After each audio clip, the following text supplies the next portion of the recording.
Welcome to SVG-TV News and Sports for February 19th. I'm Jimmy Prince with the details. Opposition leader Noel is questioning the due diligence process executed by this government in its appointments abroad and even with regard to investors to the island. At a press conference earlier today, Mr. Eustace spoke of a court matter involving the director of the Harlequin Development Bookament Bay Resort, David Ames, and his family. According to Eustace, the allegations include false statements and false claims, among others, which resulted in their assets at a value of £2.5 million being frozen pending the outcome of the matter. That lawsuits have been filed against the company and against its principals in the United Kingdom and locally. Today, I can tell you that the UK-based law firm Carter Lemon Camerons LLP represents 23 UK claimants and 1 US claimant in the group action against David Ames and Carol Ames proceeded in the High Court in London. The claimants are all investors in various Harlequin developments at Bokama, here in St. Vincent and the Grenadines, and elsewhere in the Caribbean. The opposition leader said with this country's former Deputy Consul General to New York being recalled for his alleged involvement in assisting persons with a green card for a fee, coupled with this latest development, he wonders about the process used to vet individuals associated with St. Vincent and the Grenadines by the government. There are a lot of pretense going on in this issue.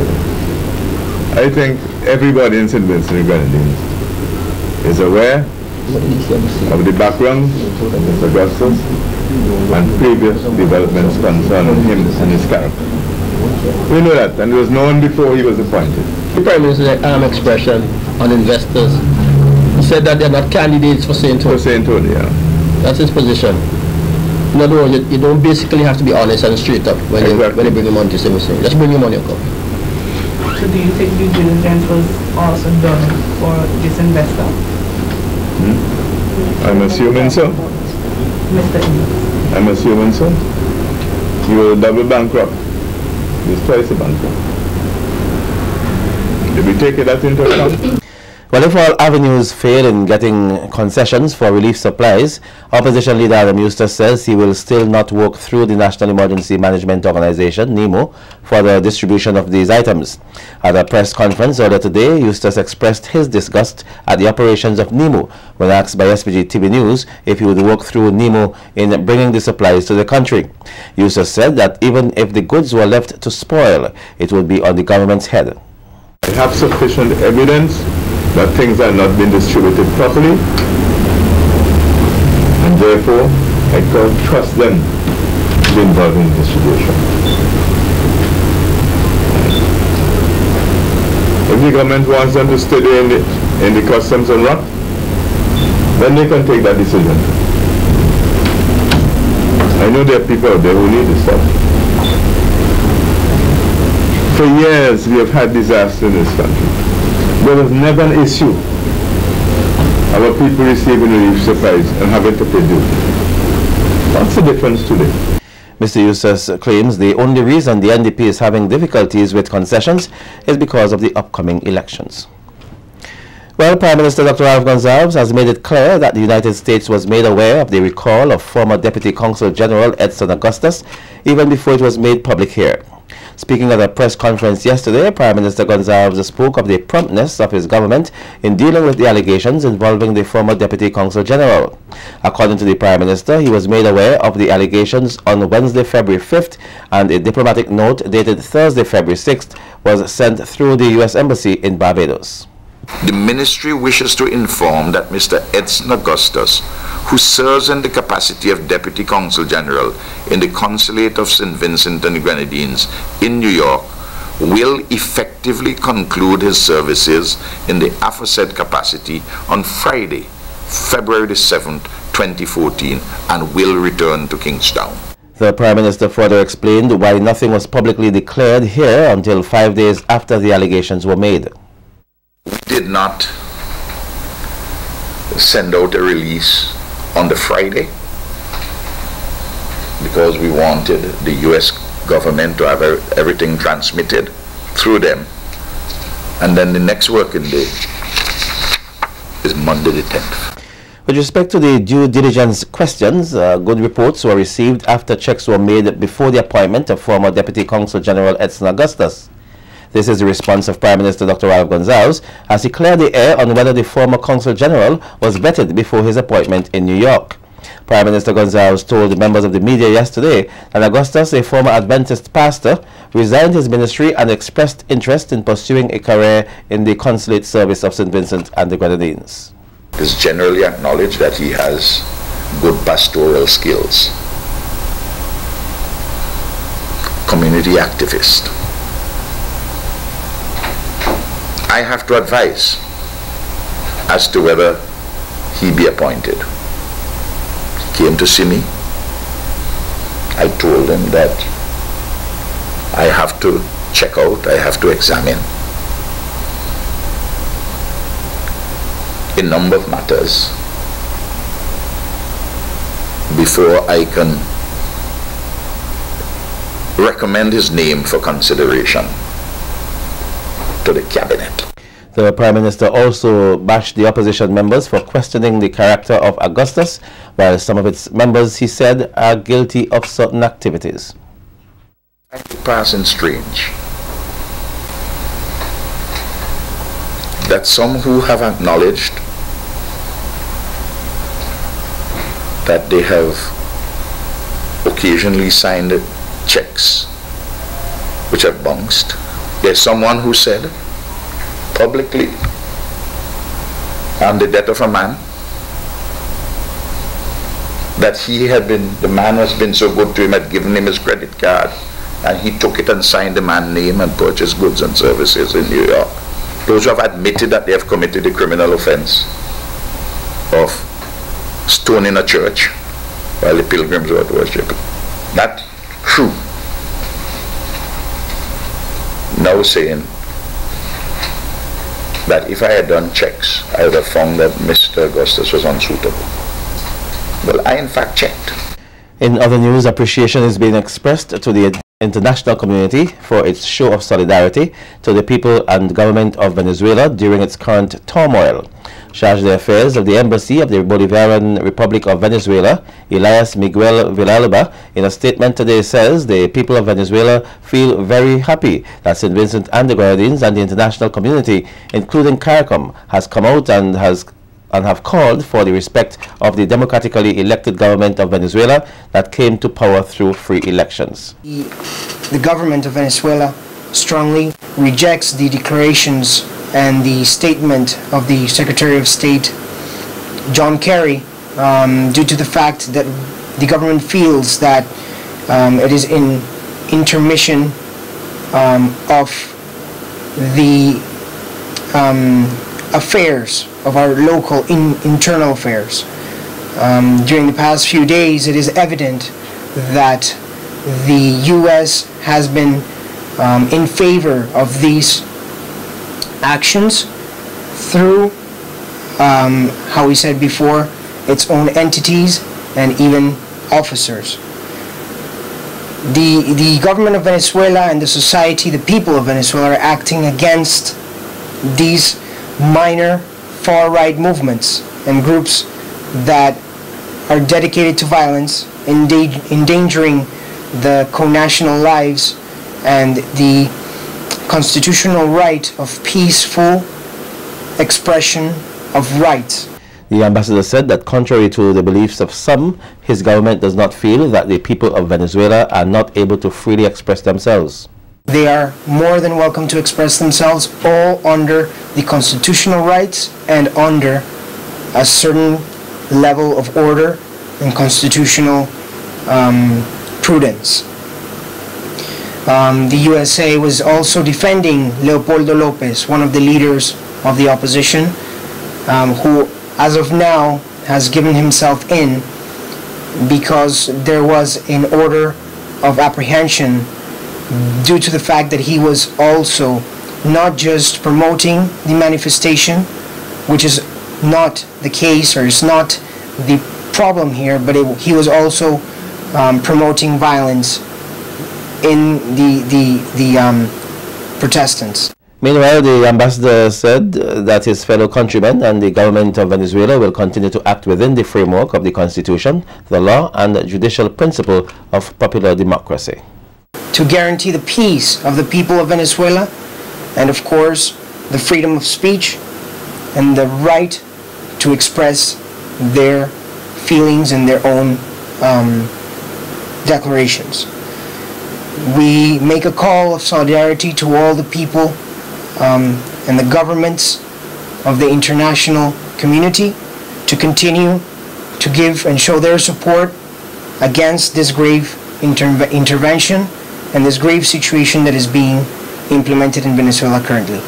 Well, in some airport news now, the International Airport Development Company is working tirelessly to ensure that it meets the 2014 December completion date for the Argyle International Airport. January 2014 saw the commencement of two important components of the project, the fire station and the control tower. Kristen John Dean took a tour of the project site today and gives us an update on how things are progressing in this report. 5 major facilities were featured on today's tour, and Communications Officer of the International Airport Development Company, Jennifer Richardson, provided SVG-TV News with a full update as to the work taking place at each of these sites. This is the hydraulic concrete, and we have the asphalt plant right next to it on the lower area there. If you notice, you would see we have the different grades of stones. And these are here. Right now, we're testing both plants. We're doing testing on the concrete, we're doing testing on the asphalt. And this is how it's going to be set up when we are ready to mass produce for the actual pavement work. So the guys are doing all that they can now to ensure that the concrete consistency and the quality, everything is perfect for when they're ready for the pavement. And similarly, they're doing likewise for the asphalt plant. This building here is being constructed east of the runway, and this is the aircraft rescue and firefighting station. This is where the fire tenders would be stationed. You know, you can't operate an airport without your fire tenders. So when this is finished constructed, they should be able to accommodate at least 4 fire tenders, right? I'm not sure we're going to have 4 in it at the same time, but we'll be able to accommodate at least 4. We're here at the control tower, the construction site of the control tower, and Jennifer Richardson is going to give us an update as to what's going on here today. Okay, what you're looking at is the start of construction for the base structure for the control tower. Now, like the aircraft rescue and firefighting station, will commence on the 27th of January as well, and they also have 6 months in which to complete this project. This project is being done by the Franco Construction Company. What kind of operation is going on down this end? Okay, out here, as you quite rightly said, it is where we're doing the city fence work.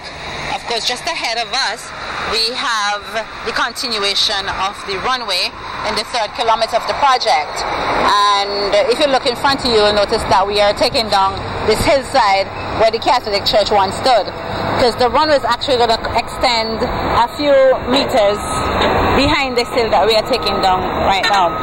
So in an effort to protect the runway from any sort of flooding or anything of the sort from the sea, we are carrying out the city fence work, and this should take care of any problem that may arise in the future. The terminal building was our final stop, where we got a full run-through of how it will work once operational. There will also be much room for shops and a space for a food court, which will only accommodate passengers from inside. However, persons on the outside will not be left out, as there is a huge space to accommodate persons who will be waiting to get checked in or awaiting the arrival of someone. I'm standing here in the terminal building, which was handed over by the OECC to the IDC on the 30th of December 2013. The IDC is confident that this Argyle International Airport will be completed by December 2014. Reporting for SVG-TV News, I am Kristen John Dean.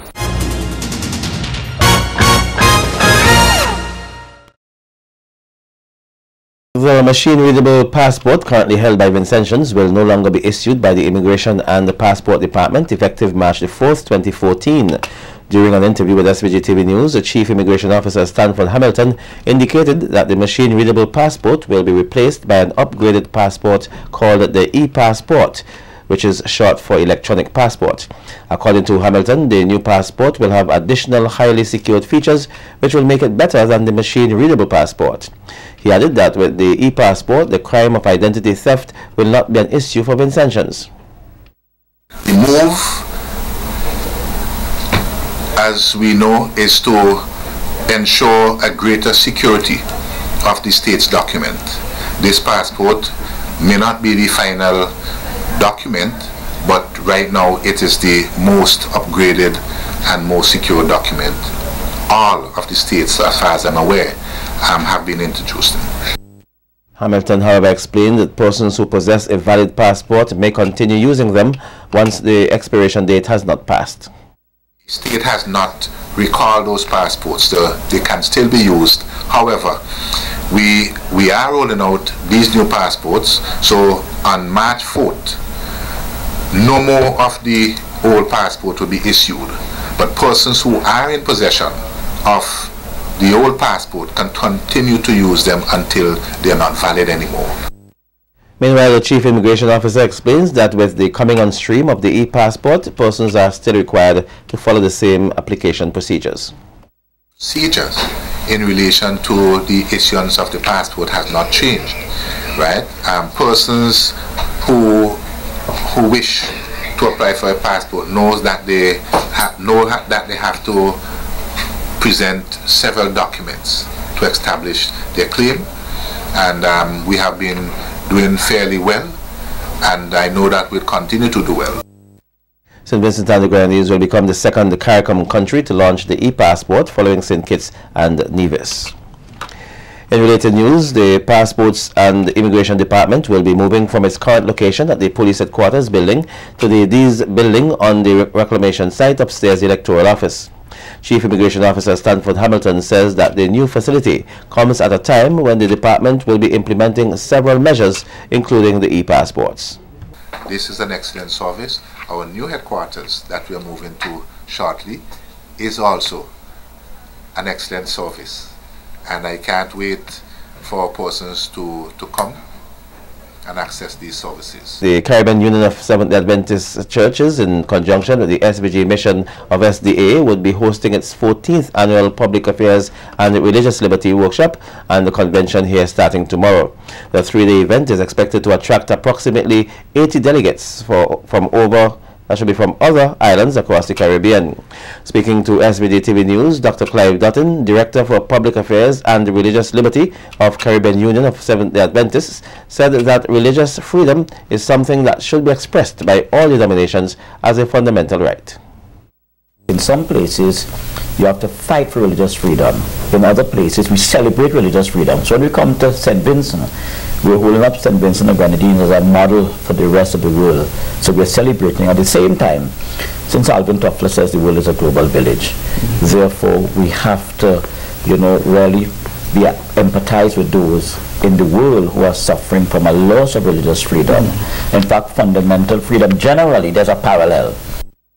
Meanwhile, Director of the SVG Mission of Seventh-day Adventists, Exton Clark, highlighted some of the activities that are expected to take place during the course of the convention.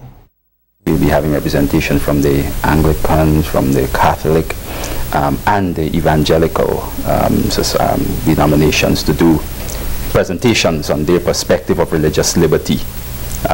We also, to foster the whole concept of religious liberty and respect and love for all humanity, tomorrow afternoon at Kingston Seventh-day Adventist Church. The program begins at 6:30. Then we move, the Prime Minister should be there doing a feature address as well. The convention will be held under the theme Religious Liberty, the Law and International Security. The opening ceremony will take place tomorrow from 6:30 p.m. at the Seventh-day Adventist Church in Kingstown. An official funeral will be held here for the late Clement Noel, former clerk of the House of Assembly, this Friday, February 21st. His body will lie at the House of Assembly from 10 a.m. to 12 noon. Viewing of the body by officials, including the Speaker of the House, the Prime Minister, Leader of the Opposition, the Members of Parliament, members of the Judiciary, and the former Members of Parliament, will be done between 10 a.m. and 10:45 a.m. After this, it is open to members of the public. The funeral service will then take place at the Calico Anglican Church from 3:30 p.m. Noel served as Clerk of the House of Assembly from the 5th of September 1975 to the 2nd of January 1990. The Pan Against Crime program will celebrate its 6th anniversary tomorrow. To celebrate the occasion, a special concert will be held on Saturday, during which the Spring Village Police Youth Club will be officially launched.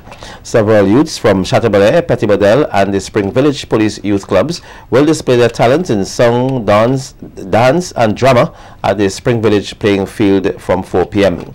The Police Band, Potential, and Vitamalt Symphonics Steel Orchestras will provide music.